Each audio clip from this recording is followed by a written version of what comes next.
So நாங்க ரொம்ப சந்தோஷமான இடத்துல இருக்கோம். இதுதான் உண்மையான அரசியல். அடிச்சு மோதிட்டு ஒருத்தர் நல்லது செய்ய வரும்போது அவங்கள நீங்க எதிர்க்கிறது இதெல்லாம் நாங்க பாத்துட்டு தான் இருக்கோம்.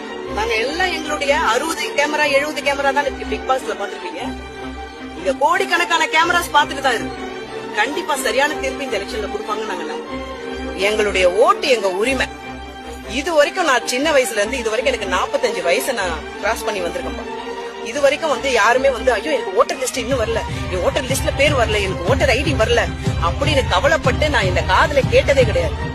எனக்கு இன்னும் ஓட்டர் ஐடி வரல, வந்தாதான் நான் ஓட்டு போடுவேன்னு சொன்ன ஜனங்களை எனக்கு எப்ப ஓட்டு போட எனக்கு உரிமை கிடைக்கும்னு சொல்லி மக்களை பேச வைக்கிறான் பாருங்க ஒரு தலைவனை.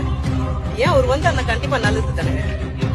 எப்ப நான் இது நம்ம உரிமை இது நம்ம கடமைன்னு ஒருத்தன் புரிய வைக்கிறானோ இவன் ஒரு நல்ல லீடரா வர்றதுல மக்களுக்கு ஆட்சேபனை இருந்த போது மாற்று கட்சியினருக்கு ஆட்சேபனை இருக்கிறதுனால எங்களுக்கு ஒரு பிரச்சனையும் கிடையாது. நம்ம இந்திய தேசத்தை வரைக்கும் பொறுத்தது பாத்தீங்கன்னா மக்கள் தீர்ப்பு தான் மகேசன்.